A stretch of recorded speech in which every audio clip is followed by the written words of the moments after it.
Another thrilling day of action wraps up at the Grange Golf Club, where the competition is heating up at LIV Golf Adelaide. 35,000 fans watched Abe Ancer, Carlos Ortiz, and Sam Horsfield deliver a standout performance to take the lead. Fireballs GC, Majestics GC taking the top of the team leaderboard, but it's anything but settled.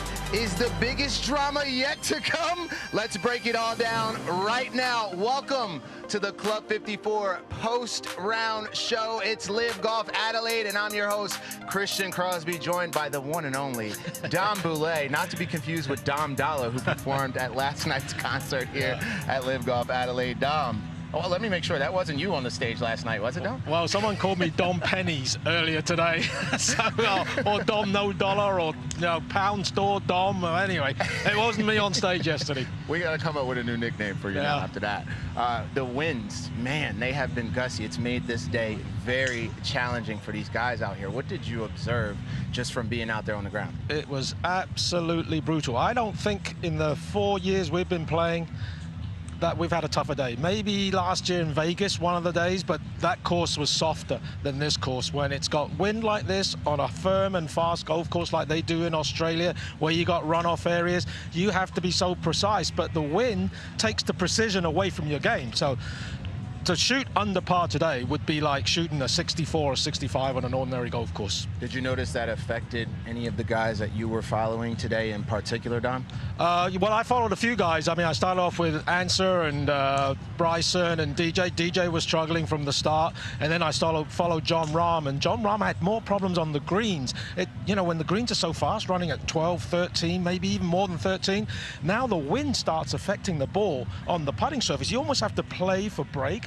If the wind is coming off the left, you have to play for an inch or two or more break just to allow for the wind to bring the ball on the greens. Well, are we expecting this type of condition tomorrow on Championship Sunday? Because that could make a big difference in who we see at the top of the leaderboard. Arlo mentioned the weather forecast for tomorrow. It's slightly warmer, which is nice, but the wind is 15 to 25 Ks. Maybe that's a little bit less than what it is. I think it got up to 30, 35 Ks today when it was at its strongest. Sheesh, let's take a look at the individual leaderboard following round 2 here in Adelaide. Dom, what a day we saw. The winds were dominating the day, but Abraham Ancer, Carlos Ortiz, and Sam Horsfield finishing the day at the top of the leaderboard, 9 under. Dom, what do you think?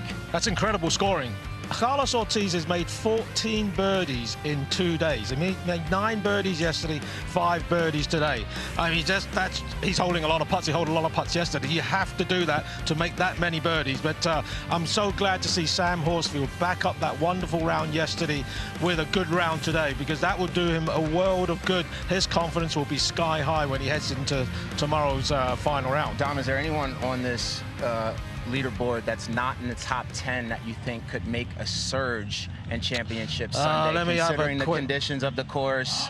I think somebody like Sergio Garcia. I mean, he's a long way back, but he's just absolutely supreme ball striker. He can work the ball, he can work his trajectory, he can use the wind. He's one of those guys who actually doesn't use the wind. He holds his ball into the wind. If he gets his putter going tomorrow, he could shoot a 65 or a 66. Well, speaking of Sergio Garcia, those fireballs, man, they were looking good today. Abe Ancer finishing at the top of the leaderboard, and we have a guest who's excited to jump in.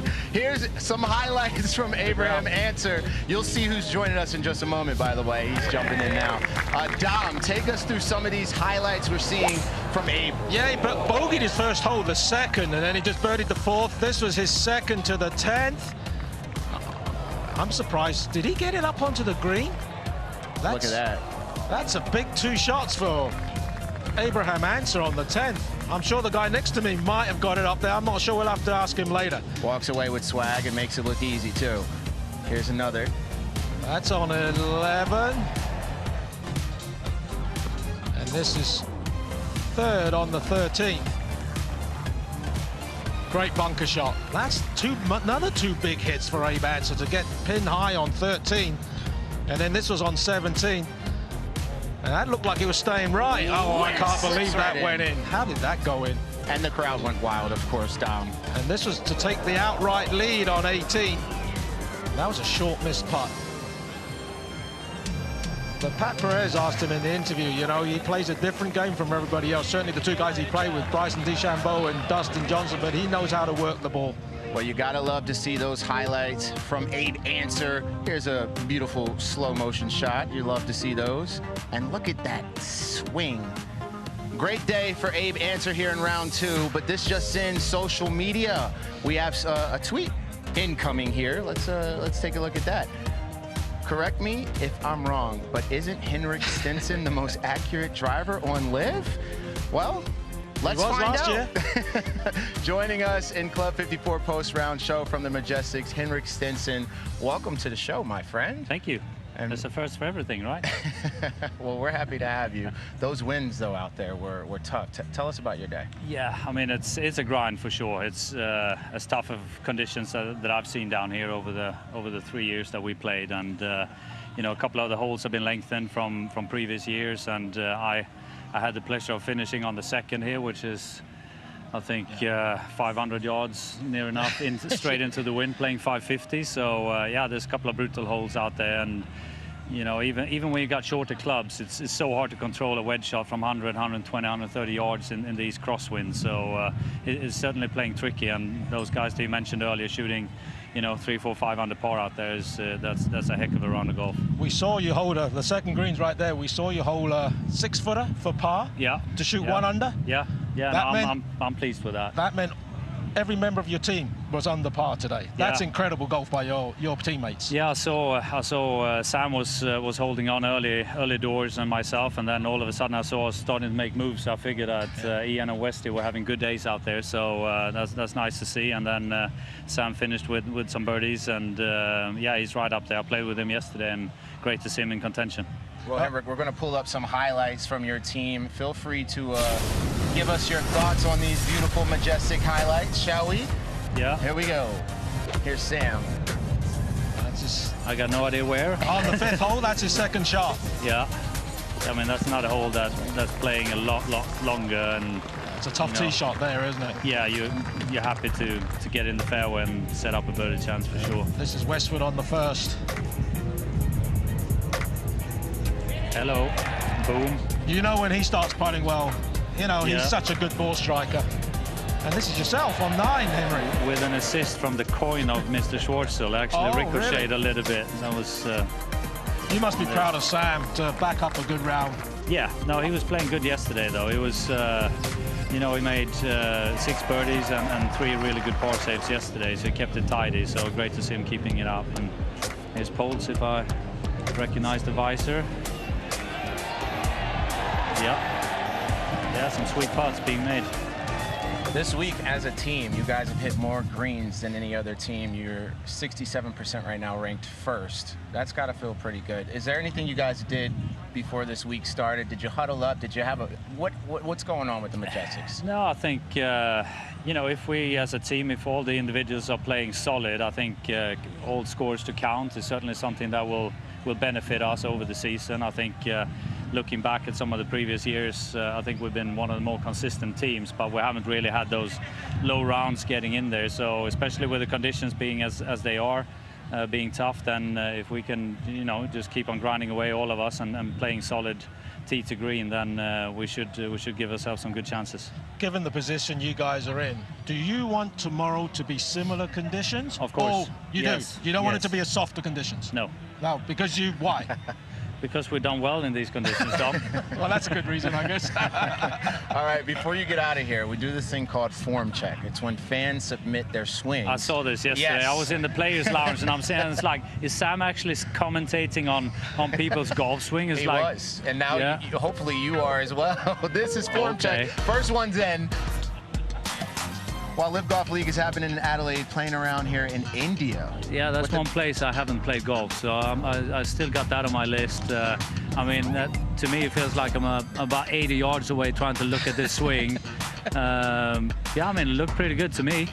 Yeah, all the best. Keep hitting it. Taj Mahal in the background. All right, here's another one from Jan Choi. Swoosh. What do you think? Be honest. I mean, that's like a Rory McIlroy copy, isn't it? I mean, he just want to get some credit here, sending that in. That's like, that's showing off. That's a beautiful swing. Keep on doing that, my friend. All right, he's a show off. Okay, all right. It's not a show off. Everyone's a show off today. You've been asked to roast away on this one, so don't go easy. Away. That looks mint. I don't know what his handicap is or anything, but to me that looks pretty darn good. I agree. You've never been this kind in your life, Henrik. No, that's because you. It's a different story if we put your swing up there, Dom. Then I'll be roasting away.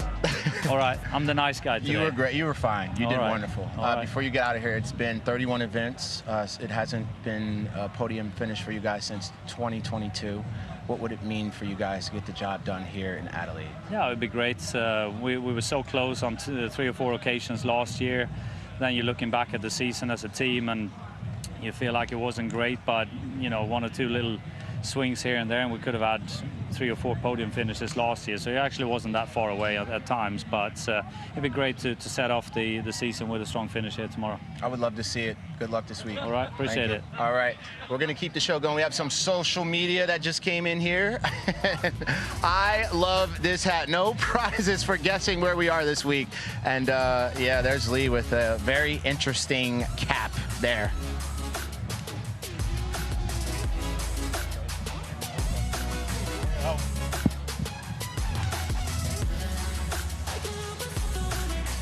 And there's that beautiful fan village. Fans are gathering all around here. You gotta love to see that. All right, let's take a look back at one of our favorite moments, Dom, from this week. You know what I'm gonna say, right? Oh. It happened on that watering hole. Okay. Patrick Reed, yeah. the hole-in-one, baby. Let's take a look back at that special moment. You know, right when I hit it, I knew it was going to be really good. Didn't know it was going to go in and no. And, you know, I guess I just started the party really early for everybody. Patrick Reed playing with the crowd, about to tee off at the watering hole. And you sit there, you go, all right, when we get the party hole and how crazy people are going already, you're sitting there going, all right, just try to make a quality golf swing. A little subdued early, the crowd at 12. Oh, goodness me! Patrick Reed, you little beauty! We were looking like just across the stands and we could see the flying bottles, so the place was just wild. Well, that didn't take long. 2 holes into the tournament, you have a hole-in-one. With this win, I would have cared to say nobody was going to make it. An ace for the 4-ace! It was nuts. I've never seen him smile before, so that was good. Bryson says drinks. I don't know if I can afford your drinks. Yeah, I got you. I'll send it over to the room. I don't know what I like more, if it's the big smile in the press conference or if it's the actual celebration dance that Patrick Reed did after Yeah, I've he hit never it. seen him that excited ever. But the 6th shot of the day on that hole, it got the crowd excited. Within the first hour of the tournament, which you can't ask for anything better than that, right? More to come right here, Club 54 post-round show.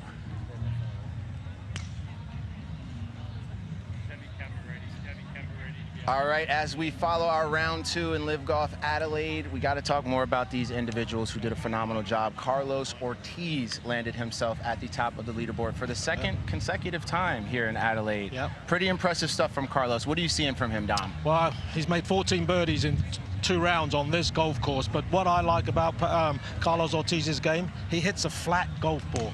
What that means is it doesn't go up, climb high in the air, so it doesn't get affected by the wind as much. He doesn't put as much spin on the ball. When you put spin on the ball, especially into the wind, it can just fall out of the sky quite quickly. He hits a flat ball, keeps the spin on, off, and then he can travel the distance that he's trying to hit it. A lot of guys we're seeing at the top of the leaderboard here in Adelaide aren't heavy hitters. They're not considered power players. Why is it that we're seeing these types of players at the top of the leaderboard here, Simply Dom? because they know how to work the ball a little bit better under the wind. I mean, once you get it up in the sky, it's really difficult, and they like to plod and strategize around the golf course, and it's Ortiz is one of them, so is Abraham Ancer. And here are the highlights from his day. Carlos Ortiz. Wow. Here we go. A lot of guys were over the back of the 6th green. It was a tough little par 3, but what a way to make birdie. And to get on the green on 10 today, I mean, that's 2 big blows. So he had to keep it flat into the wind, but just missed the eagle putt there. And this is the party hole. I mean, I haven't seen a shot following my groups within 40 feet. Well, this one is pretty darn close there, Dom. And then on 16, playing into the wind. That's another tough par 4. Big day for Carlos Ortiz following round 1. Let's talk about those fireballs who did a phenomenal job today, Dom. What was working so well for that team? Why was it clicking for all of these guys together today? Well, they had a couple of guys over par, but, you know, Puig and Ancer, obviously, they were the two guys who really, you know, brought it home today for the fireballs. Puig is such a wonderful talent, 22 years old, and he's got as much game as anybody out here. I'm expecting Sergio to play better tomorrow, and, you know, they're going to be tough to beat. And nice, good job from Luis Maceveo too. You know, only playing his second event here on the LIV League and tough conditions, but he's, you know, he's a very good young player. Well, how about we pull up some Fireballs GC highlights, shall we, Dom? Here are the highlights following round 2 for Fireballs GC. Dom, you do a wonderful job. Break this down. Yeah, this is his 3rd shot on the par 5 10th, playing into the wind. And lovely flighted shot there. You see that? Using lots of spin on the ball. Love to see it, Dom. Well, Puig, not surprised to see him hit the green in 2 on this par 5 and make the putt on top. Well, that's Ancer, I beg your pardon. Sergio. That is beautiful. Yeah, when that club's working for Sergio, watch out. And this is Puig on the opening hole, the 1st hole. His 2nd shot. And look at that. My goodness. And walks it off like it's nothing. Dom, what are you expecting to see from Fireballs GC as we head into Championship Sunday? Well, like I just said, I'm expecting Sergio to play a captain's role tomorrow and put in a good performance. And I think, well, Abraham Ancer's got a lot of pressure on him because he's trying to also win the individual title. So he's playing well. He'll do well. And David Puig. But I think it depends on Luis Maceveo. He is important. All 4 scores count every day. Counts obviously tomorrow. That youngster, the rookie out here, he needs to throw in a decent performance. Can't shoot more than even par or 1 over par, I think, tomorrow, given the conditions are similar to what they are today. Well, Dom, I got some good news. Social media completely agrees with you. Oh, really? Social media is buzzing. Absolutely, yes. And we want to make sure you guys join the conversation. Hashtag LIV Broadcast. As you can see, fans have been tweeting throughout the day. Bryson ended up in someone's backyard and so many other moments.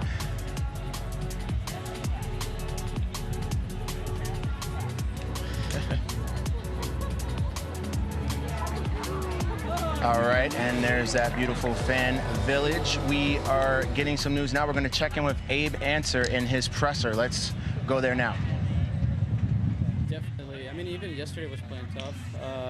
And if you're just a little bit off, it really gets tough. With the wind, if you're not hitting it crisp, the wind's just going to affect the ball a ton more. And when you miss the greens out here, it's not going to be easy. So yeah, you might see the scores being really high. You think somebody played extremely poorly, but maybe they were just missing it by a little bit. So, yeah, like I said, really happy with my round. It was a battle, but I enjoyed it. Great to see Abe Ancer there in the presser.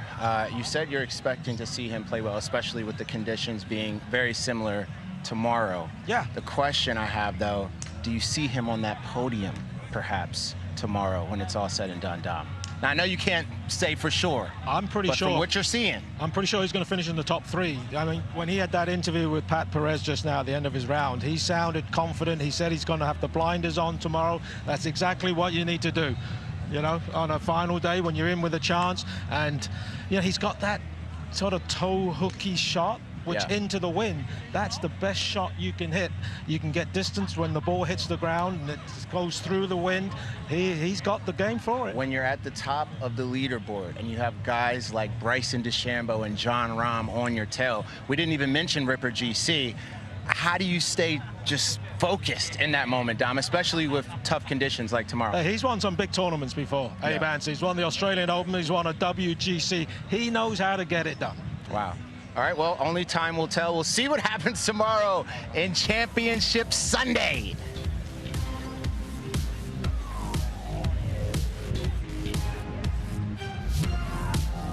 LIV Back is all about telling powerful stories about our players and the league. And this week, we're learning about Ripper GC Mark Leishman and his wife, Audrey Leishman, how they turned a near-death experience into a positive.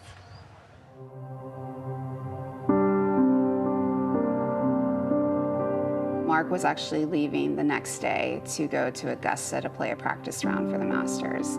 So I woke up the next morning and I started developing shortness of breath. I was achy, but when I really got scared was when my nose started bleeding. So my friend picked me up and took me to urgent care. The nurse took my vitals and said, "You are very sick. I need you to go to the ER. I need you to go via ambulance, and I need you to do this for your children."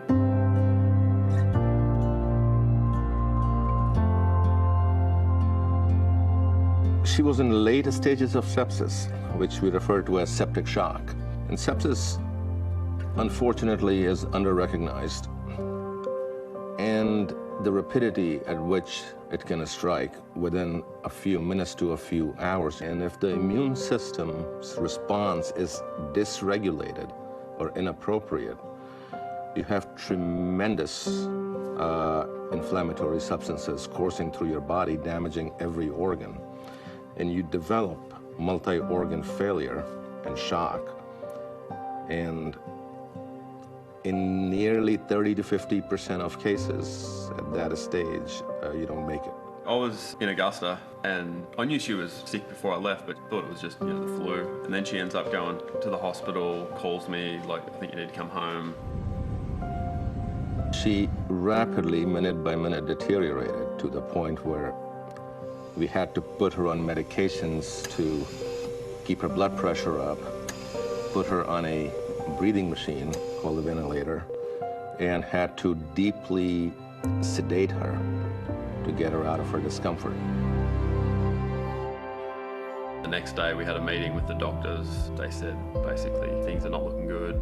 There's a good chance that she's not going to make it. We'd just been told that she's probably going to die. It's a battlefield. Obviously, you know the possibility, and obviously throughout the country we lose patients every day to sepsis. And I had to just lie to her. I'm like, "Yeah, you're going to be all right, but you're going to have to really, really fight for this one. Like, you're going to have to, do this for the boys." And I think that's why she survived, really, because she didn't get to say goodbye to the boys. Audrey was in the coma for 5 days. It was terrifying.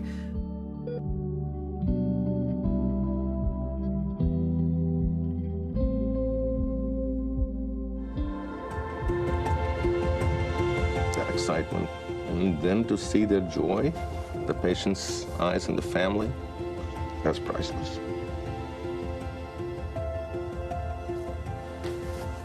Can you give me a moment?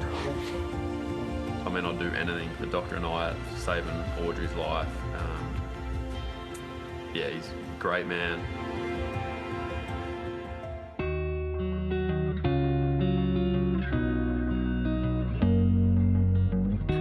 So I went home and I needed 10 more days of antibiotics. And so she told me how much each bag of antibiotics would cost, how much the home health nurse would cost. And after she goes through the cost of everything, she asks me, "Is this okay?"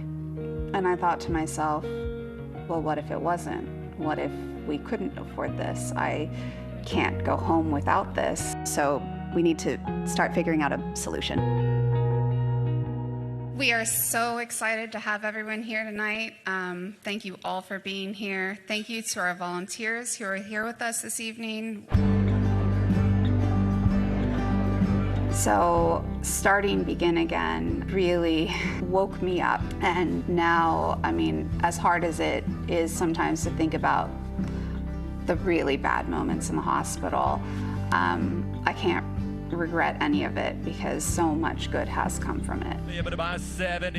75, now 8,000. Thus far, we have given $621,000 to survivors. We also recently started a bereavement fund where we support families who have lost loved ones to sepsis, toxic shock, and respiratory distress syndrome. Additionally, sepsis survivors are able to receive case management services from Patient Advocate Foundation, and through that program we have provided around $200,000 in debt relief for these people. Only about 50% of Americans know what sepsis is. And finding out that sepsis kills more people than breast cancer, prostate cancer, and opioid overdoses combined, it's significant. And if we can save someone's life by awareness, then that is worth every minute of angst that we went through. So Kelsey is the inspiration behind us starting our amputee fund, and I want you to know that is because of me. I had developed sepsis, uterine sepsis, and then the vascular team came in and told me that I had developed compartment syndrome in my left leg, and that in the morning they would be doing a fasciotomy to try to save my leg, but they weren't optimistic, and that it would probably lead to an amputation, which it did. They also thought at the time that my arms would be amputated as well, but they came back great. It's very isolating, and it's a very scary feeling, feeling like no one's ever been through this. Who can you really talk to? So after that, I reached out, and from then it led into just a sense of community as well as support. And that's something you can't replace, because it's hard to know you're not alone, but to have their resources and their love is just, you can't compare. I want to save lives and support survivors.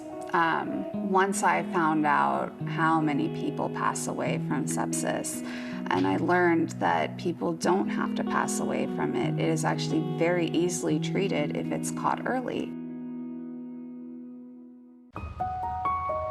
Yeah, it's an incredible story. I've known Mark and Audrey for a very long time now, and they're the best. They're the nicest people. They look after everyone in such a good way, and their foundation means so well. It's a community. In this case, we're all part of a little society, part of the same journey. I think it makes it a lot easier for a lot of us.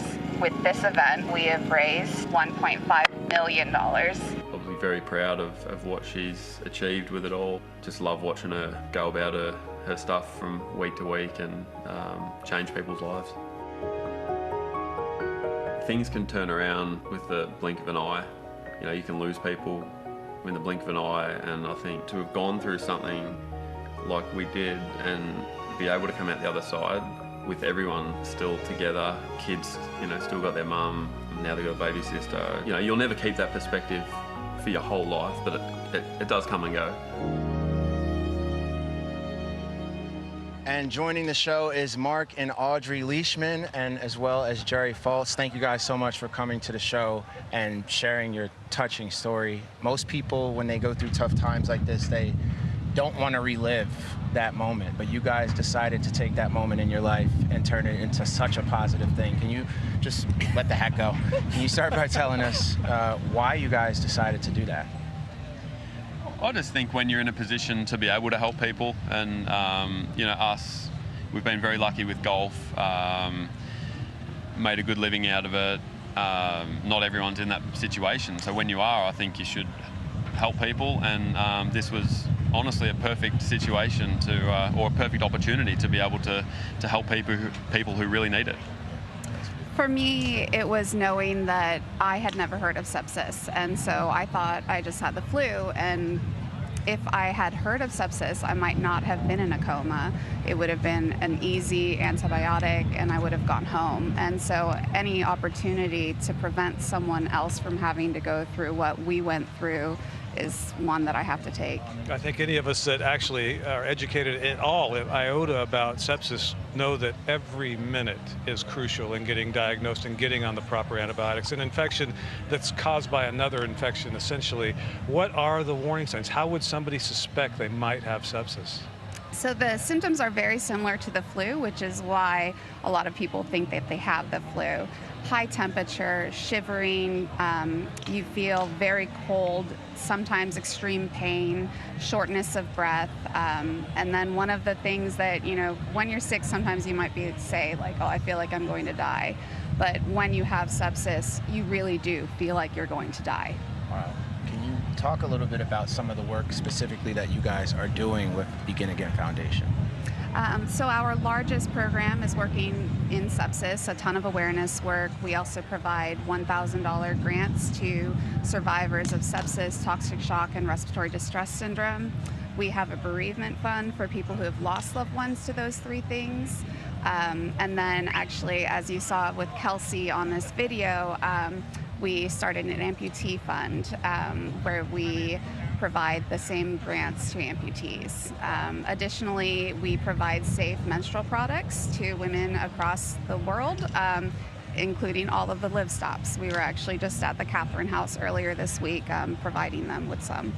Raising awareness, the message gets out to one person who it helps, or two people. You guys are helping a whole bunch of people. I imagine that's a passion that is overwhelmingly rewarding for you. It sure is. I certainly didn't know the symptoms when Audrey was getting sick. I didn't know what sepsis was. I'd never heard of it. I Googled it, and I was a bit of a, well, we're in a bit of trouble here moment. So yeah, just getting that out there is very important to us, and I don't know. It's just, yeah. It gets you a bit emotional talking about it, to be honest. Yeah, I know you could barely watch the documentary. I could tell. Looking back, since you started this in 2015, what would you guys say you are most proud of to date? We've saved a few lives, and one of them is someone that we actually know personally. Our kid's tutor, her grandson was sick one day, and he asked her to bring in a smoothie, and she walked in, and she looked at him and said, he was the sickest person she'd ever seen, and she remembered all the symptom squares on Instagram that we would post of the symptoms, and she brought him to the hospital, and he did have sepsis. And fast forward a few years later, he's actually our middle son Ollie's guitar teacher. Wow. And so it's stories like that I mean, we can never stop this work. To honestly be able to say that we've saved a few lives is something, I mean, most people can't even comprehend. How can people watching get involved? How can they help? Well, first and foremost, please always share the symptoms of sepsis. You have the ability to save lives as well. As far as what we do, we have an annual fundraiser every year, and every little bit helps. That's what I always say to people.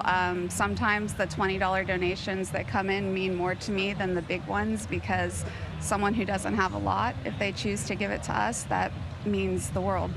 Wow. Mark, how special is it for you to share this message here with your wife in Australia during this LIV tournament?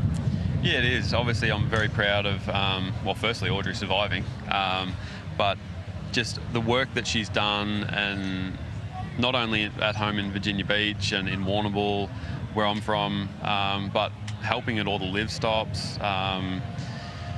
It really is unbelievable what her and her team have done, and I feel like I'm a little bit of a part of it, but she does most of the work. So yeah, just, I mean, like I said, saving lives and just little things that came back to us, you know, like Ollie's guitar teacher. That was completely unrelated. That wasn't planned.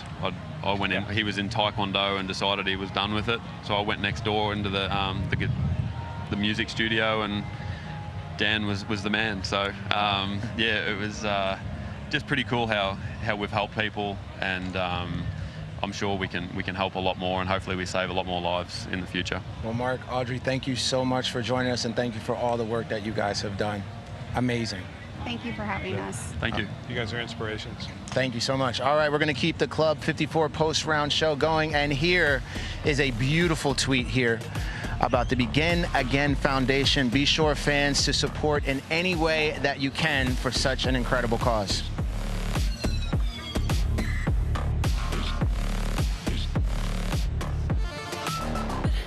If you didn't tune in last year to the amazing LIV Golf Adelaide action, well, here's your chance to look back at how it all happened with Ripper GC. My goodness, what a scene we have here in Adelaide. It felt like we were playing for the Australian public as much as we were playing for ourselves and the team. It was awesome just to do that and obviously get the reactions that we got. And it's raining at the nectar. It was awesome to have the crowd roaring for us on 12 there and everywhere really. One of the highlights of the year, playing with all the boys in that first round. It was a pretty cool experience.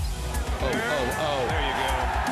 Well, Ripper are delivering early here to the delight of the galleries.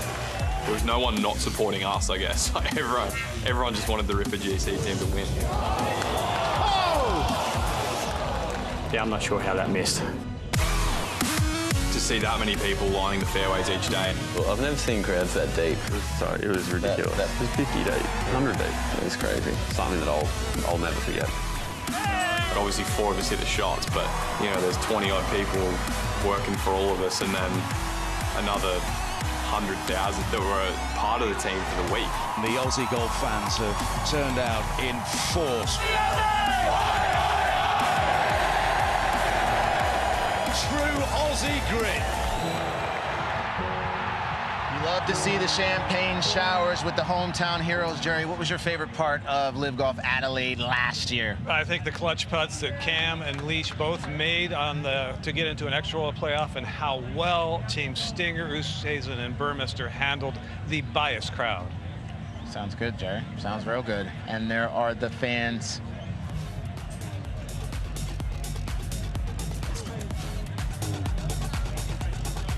$35,000 fans did not disappoint here in Adelaide. As expected, they were rowdy, they were loud, they were supportive, and they made the day here special. Jerry, it doesn't get old, does it? I tell you what, these people are so nuts about golf. When I walked over here from the broadcast booth, I had to stop and pose for pictures.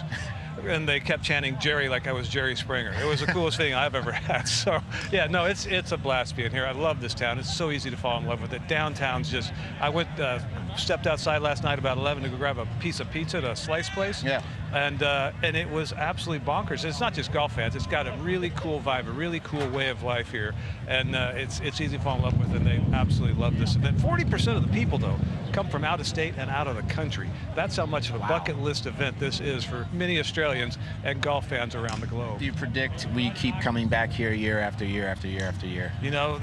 There's business to be done, and Peter Malinowskis, the Premier of South Australia, knows what a home run this is with his citizens, and I know LIV Golf knows that it's going to be, every event we have is always going to compare to this for a long, long time. So I like our chances. Well, I'm going to talk to you a little bit about round 2 and Championship Sunday tomorrow. But first, Rachel Drummond is on the range with another Ripper, Matt Jones.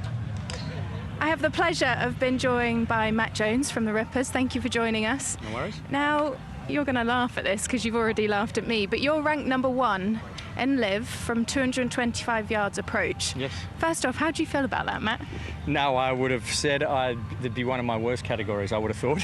I'm very surprised by that, considering I just half shanked a 4-iron into 9, my last hole in the Pro-Am. So, yeah, it really caught me by surprise. Matt, these are technical pieces. You're meant to give all your wisdom and be excellent. You're #1. Yeah. Okay, right, we're going to start off by talking about your setup with the 4-iron. Okay. And then if you can hit some for us, that'd be great. Yeah, I mean, yeah, you're going to know I'm fast. Not much is in my dome, so it's going to be pretty simple. Get up and hit it, and there's not much that goes on with that. Perfect. So let's start with setup. So what sort of ball position do you want with your 4-iron? Depending on the shot. If it's high or low. If it's going to be low, I'll have it back a little bit. If it's going to be a little higher, I'll have it up just a little bit. But there's not much anything. I'm more of my ball's typically back a little more than most people would probably like. But I like to hit a draw, so it'll be back a little bit.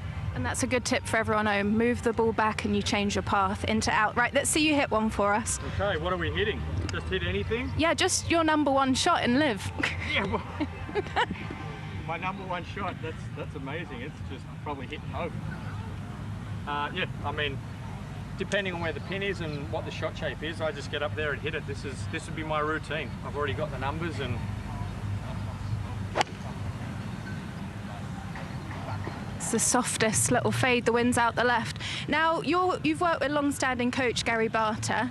You know, what sort of technical feels does he give you? For a long iron, I'm always looking, I'm trying to take a divot. I'm trying to compress the ball. If I don't take a divot, something's wrong. I like to shift and lean into the ball, and then I try and drag it up and out to hit the shot. If I'm not taking a divot, then I'm having bad contact on the face, I'm getting it low on the groove, and I can't hit my numbers or hit the trajectory that I want. Okay, so you're always data-wise, you're looking for a down angle of attack. I am. I'm always a steeper angle of attack than probably some people would prefer. But I like, if I'm hitting a 4-iron, I'd prefer to be 4 or 5 degrees down. Okay, let's see you hit another one. Okay. I'll try and hit a lower one now, like what we were working on the course, a low, like a trap draw.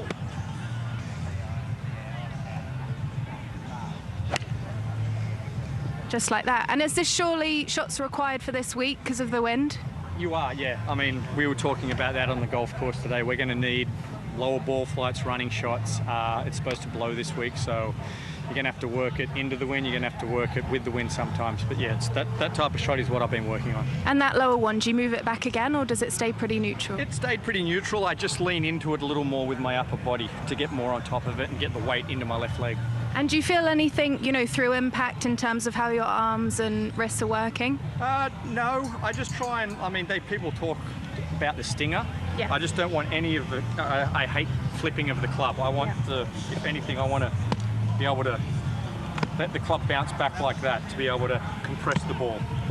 Be easy here, look at the... That's what I try and do, so I'll hit shots like that, and I'll just be like... That's another good one for people at home. Just to compress the ball. Now, let's talk about those drills that you do with your driver. I always see you trying to hit driver off the deck. Okay. Can you show us that? That's obviously simulating what you've been speaking about. Yep. Driver off the deck's always, I actually do it for my stability of my body, because a lot of golfers, we spin out of the shots when we spin out and get stuck. And when you're hitting off the deck, this has to be very stacked, and you have to be on top of it. If you spin out, you're going to hit low right and low left. So I try to hit this off the deck, and I try to hit as high as I can. So then my lower body won't be spinning out. Did you say as high as you can? Yes. So you're trying to do something that simulates a low impact, but you're trying to hit it high? Yep. Can you talk about that a bit more? I'm trying to lean into it, but then I'm really trying to drag it up and let the club head get sped up and flung through. And sort of lead shoulder higher through impact to feel that. Right. Let's see one of these. But after I've leaned into it too, for every action there's a reaction in golf. So that's what I'm trying to do. He's so smart. Go on, Matt. Let's see one of these. I always see him doing these when he's practicing and warming down. That's so good. And will you play that shot this week? I will off the tee. Yeah, I won't play it off the deck, but I'll tee it down just to hit some low runners out there. Just to keep it in front of us. There's some trouble out there that you don't really want to go into, and there's plenty of trees and brown snakes out there too. I was going to say, and snakes. Matt Jones, thank you so much. Good luck this week. And, you're number one. Take that with you. Yeah, compliments don't go well with Aussies. Good luck this week. Now, that was very informative and earlier this week, but now Rachel Drummond is live in the practice area. Rachel, we're going to toss it over to you now. What's up? Hey, Christian. Did you like all the notes there? Oh, There's a lot about impact.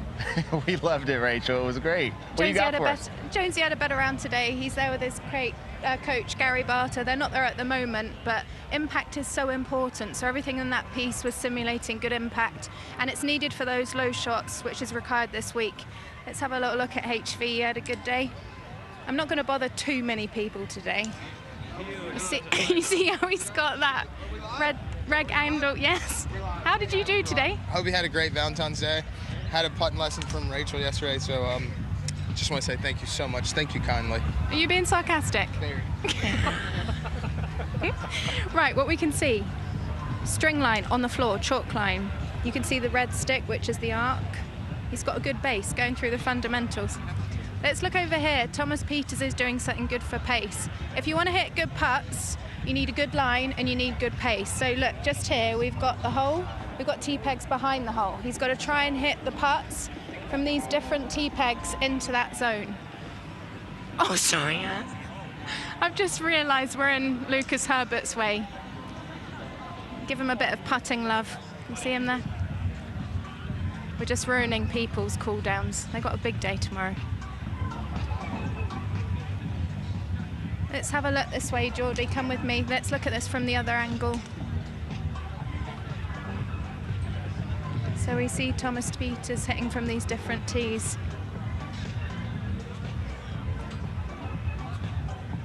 Have a little look at that. It's so hard to get the pace.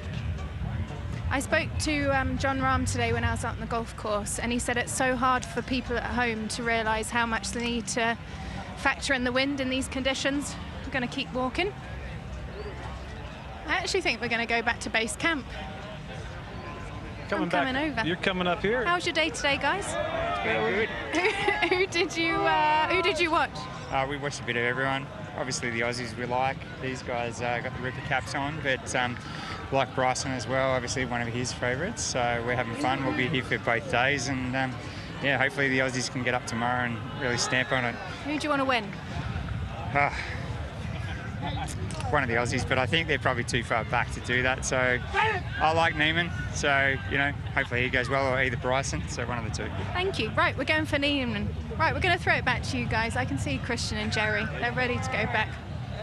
I thought for a second, Rachel, you were going to come onto the stage during this bit. Come on up, Rachel. Why not?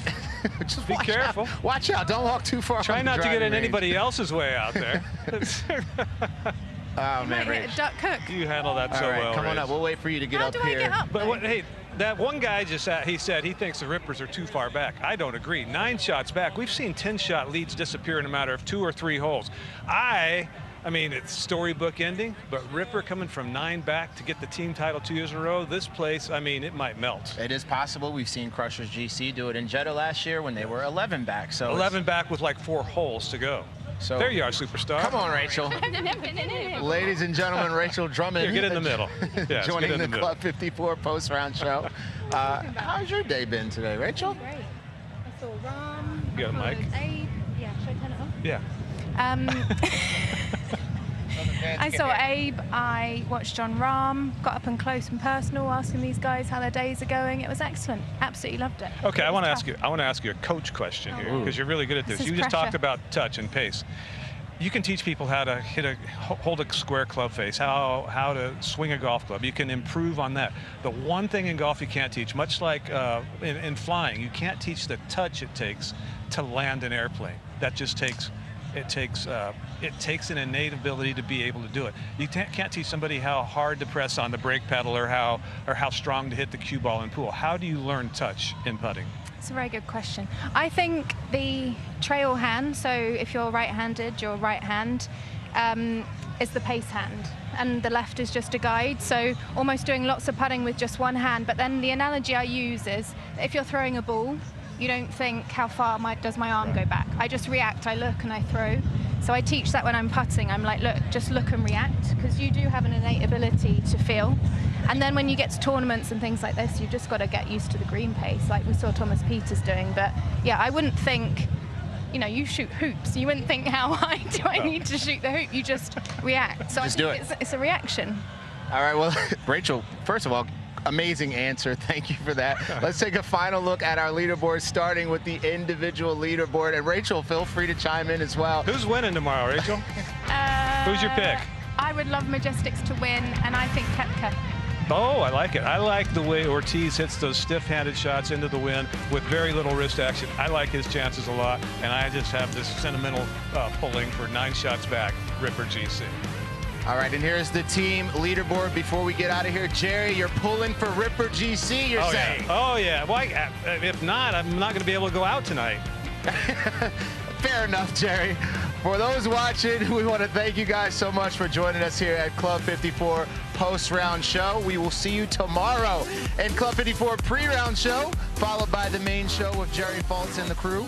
Rachel, since you are here with us, I need you to say one more thing. Jerry, you got us on 3? 1, 2, 3. Peace. And there's nothing from Jerry. See you tomorrow. Goodbye.